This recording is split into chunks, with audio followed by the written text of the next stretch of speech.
الحمد للہ وکفا والصلاة والسلام علی من لا نبی بعد اما بعد۔ بھائی سہیل صاحب پوچھتے ہیں کہ ناخن کاٹنے کے اوقات کیا ہے شریعت کی نقطہ نظر میں، اور دوسرا یہ پوچھتے ہیں کہ بعض حضرات ناخن کاٹ کے پھینک دیتے ہیں کچرے میں تو اس سے رزق میں کمی واقع ہوتی ہے، ہم نے سنا ہے۔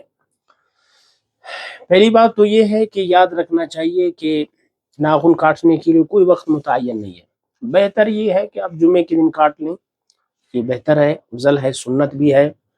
باقی رہا یہ کہ اب ہمارے لوگوں میں توہمات بہت زیادہ بڑھ چکے ہیں۔ اب ہمارے یہاں جیسے مشہور ہے کہ بھائی رات کے وقت جھاڑو دینے سے رزق کی بے برکتی آتی ہے گھروں میں۔ اب یہ کہاں ہے، اس کی کوئی حقیقت نہیں، پس منظر میں کچھ بھی نہیں۔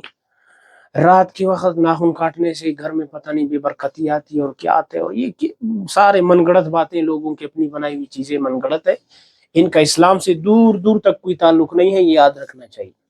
باقی رہا سنت، میں نے کہا کہ جمعے کے دن ہے وہ افضل طریقہ اور بہتر طریقہ یہی ہے۔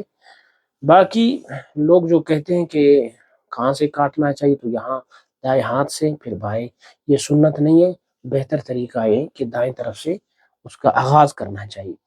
اور باقی اس کو پھینکنا چاہیے یا نہیں، یہ چونکہ ناخن انسانی جز ہونے کی وجہ سے اس کا احترام ہے، اور اس کا حکم فقہا نے یہی لکھا ہے، جب بھی آپ ناخن کاٹ لیں تو بہتر ہے کسی جگہ دفن کر لیں۔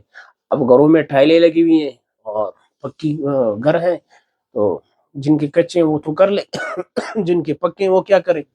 ان کے لیے بہتر طریقہ یہ ہے کہ ناخنوں کو محفوظ کر لیں، پھر اس کے بعد کسی جگہ پر جا کر ان کو دفن کر لیں۔ ان کا احترام ضروری ہے، اور کچرے میں نہیں پھینکنا چاہیے۔ یہ ناخن چونکہ جزء انسانی ہے، اس کا احترام ہے، اس وجہ سے کچروں میں ان کو نہیں پھینکنا چاہیے، جمع کر کے احترام دینا چاہیے، اور جا کر جو ہے کسی اچھی جگہ اس کو دفن کر دینا چاہیے۔